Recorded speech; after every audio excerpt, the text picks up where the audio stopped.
सभी साथियों का नमस्कार। आपके समक्ष प्रस्तुत की जा रही है क्लास 10 सामाजिक विज्ञान विषय का मॉडल पेपर नंबर 8। यह रिकॉर्डिंग आपको दो पार्ट्स में प्रस्तुत की जा रही है, पार्ट 1 एंड पार्ट 2। पार्ट 1 में आपको प्रस्तुत की जाएगी प्रश्न नंबर संख्या 1 से लेकर 19 तक, जिसमें कि 1 से 10 तक के एक एक नंबर के प्रश्न हैं जो कि 20 शब्दों में प्रस्तुत किए गए हैं, और 11 से 19 तक दो दो नंबर के प्रश्न हैं जो कि 40 शब्दों में प्रस्तुत किए गए हैं। इसका जो पार्ट 2 है उसमें क्वेश्चन नंबर 20 से लेकर 30 तक प्रस्तुत किए जाएंगे, जो कि 100 शब्दों से 150 शब्दों तक है, और साथ ही भारत का नक्शा भी परीक्षा में आएगा, तो उसको भी आपको ध्यान से देखना है कि क्या क्या चीज़ें उसमें पॉसिबिलिटीज हो सकती है। इससे पहले वाले जितने भी मॉडल टेस्ट पेपर हैं उनको भी आप रिकॉर्डिंग को आप ध्यान से सुनिए, तो एक बेसिक स्ट्रक्चर आपके माइंड में हो जाएगा कि मॉडल पेपर से किस तरह का बेनिफिट लिया जा सकता है। और ये सभी प्रश्न इस तरह से प्रस्तुत किए गए हैं कि पूरी किताब का आपका रिवीजन पॉसिबल है, और साथ साथ परीक्षा की तैयारी भी हो रही है। ठीक है ना। तो इस रिकॉर्डिंग को आप अधिक से अधिक विद्यार्थियों तक पहुंचाने का प्रयास करें, जिससे कि उनको भी लाभ पहुंचे जो क्लास 10th का एग्ज़ाम देने जा रहे हैं या उसकी तैयारी में लगे हुए हैं। रिकॉर्डिंग की जा रही है क्लास 10th के ही एक स्टूडेंट बंटी के साथ। प्रस्तुत है रिकॉर्डिंग। मॉडल पेपर नंबर 8 कक्षा 10 सामाजिक विज्ञान पार्ट 1।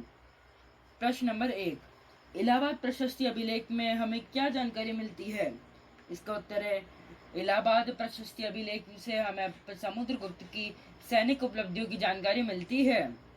दूसरा, सिखों के 10वें तथा अंतिम गुरु कौन थे? इसका उत्तर है, गुरु गोविंद सिंह सिखों के 10वें तथा अंतिम गुरु थे।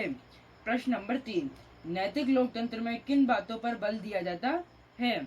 इसका उत्तर है, नैतिक लोकतंत्र में व्यक्ति की गरिमा, स्वतंत्रता, समानता एवं भाईचारे की भावना पर बल दिया जाता है।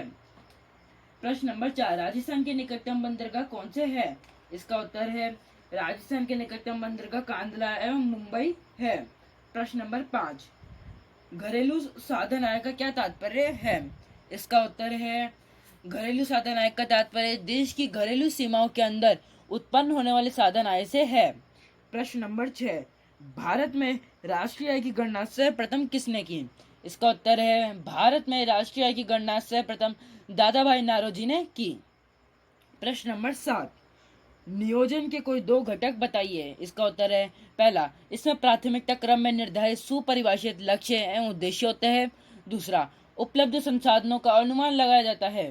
प्रश्न नंबर 8, मुद्रास्फीति के कोई दो कारण बताइए। इसका उत्तर है, पहला, मुद्रा के पूर्ति में तेज वृद्धि। दूसरा, औद्योगिक तथा कृषिगत उत्पादन में धीमी वृद्धि। प्रश्न नंबर 9, कार्य शक्ति किसे कहते हैं? इसका उत्तर है, श्रम शक्ति का वह भाग जो रोजगार से है उसे कार्य शक्ति कहते हैं। प्रश्न नंबर 10, व्यापक चक्र किसे कहते हैं? इसका उत्तर है, अर्थव्यवस्था में होने वाले नियमित प्रकृति के उतार चढ़ावों अर्थात तेजी मंदी की स्थिति को व्यापार चक्र कहा जाता है। प्रश्न नंबर 11, राज्य मंत्री परिषद की प्रथम दो श्रेणियों को संक्षेप में समझाइए। इसका उत्तर है, पहला, कैबिनेट मंत्री। दूसरा है राज्य मंत्री। कैबिनेट मंत्री ये प्रथम स्तर के मंत्री होते हैं। कैबिनेट मंत्री सामूहिक रूप से शासन की नीति का निर्धारण करते हैं। दूसरा, राज्य मंत्री ये दूसरे स्तर के मंत्री होते हैं। कुछ राज्य मंत्रियों के पास किसी विभाग का स्वतंत्र प्रभार भी दिया जा सकता है, और कुछ राज्य मंत्री कैबिनेट मंत्री के कार्यों में हाथ बटाते हैं।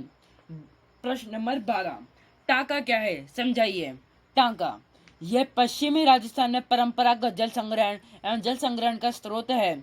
इसे प्रत्येक घर या खेत में 506 मीटर गड्ढा खोदकर राख व बजरी का लेप कर बनाया जाता है, जिसे पत्थरों या अन्य साधनों से ढका जाता है। इसमें घरों की छत तथा आगोर से आने वाले वर्षा जल को एकत्रित किया जाता है।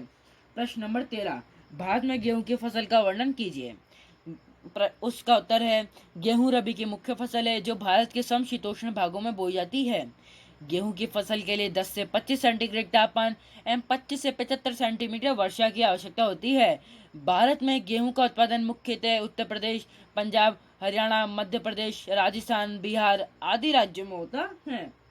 प्रश्न नंबर 14, भारतीय अर्थव्यवस्था में खनिजों के योगदान के कुछ 4 बिंदु दीजिए। इसका उत्तर है पहला, भारत की राष्ट्रीय आय में खनिजों का महत्वपूर्ण योगदान है। दूसरा, विभिन्न उद्योग धंधों का कच्चा माल खनिज ही है। तीसरा, खनन उद्योगों में लाखों लोगों को प्रत्यक्ष एवं प्रत्यक्ष रूप से रोजगार मिला हुआ है। चौथा, बड़े बड़े भवनों एवं कारखानों के निर्माणों में खनिजों का महत्वपूर्ण योगदान है। प्रश्न नंबर 15, राजस्थान में ऊन उद्योग का संक्षेप में वर्णन कीजिए। इसका उत्तर है देश में सर्वाधिक भेड़े एवं ऊन संबंधित पशुओं का पालन राजस्थान में किया जाता है, अतः यहाँ पर कच्चे माल की पर्याप्त उपलब्धता के कारण ऊन उद्योग काफी विकसित है। यहाँ ऊनी कंबल तथा चमड़े बनाने का कार्य बीकानेर, जोधपुर, बाड़मेर व पाली में किया जाता है। प्रश्न नंबर 16, नगरीकरण से होने वाली कुछ 4 समस्या बताइए। इसका उत्तर है पहला, निरंतर बढ़ते नगरीकरण से वायु एवं जल प्रदूषण बढ़ा है, जिससे अनेक खतरनाक बीमारियां बढ़ रही है। दूसरा, नगरीकरण से पर्यावरण एवं प्राकृतिक संसाधनों पर प्रतिकूल प्रभाव पड़ता है। तीसरा, आवास के अभाव में कच्ची बस्तियों एवं प्रदूषण की समस्या बढ़ रही है। चौथा, लोग अत्यधिक भौतिकवादी बनते जा रहे हैं। प्रश्न नंबर 17, राजस्थान से गुजरने वाले कोई 2 प्रमुख राष्ट्रीय राजमार्गों का वर्णन कीजिए। पहला, राष्ट्रीय राजमार्ग नंबर 8, यह सबसे महत्वपूर्ण राष्ट्रीय राजमार्ग है। राजस्थान में इसकी लंबाई 685 किलोमीटर है। यह राष्ट्रीय राजमार्ग दिल्ली से जयपुर, अजमेर, उदयपुर होता हुआ मुंबई जाता है। दूसरा, राष्ट्रीय राजमार्ग नंबर 14, यह ब्यावर, पाली, सिरोही, आबू रोड होता हुआ कांदला तक जाता है।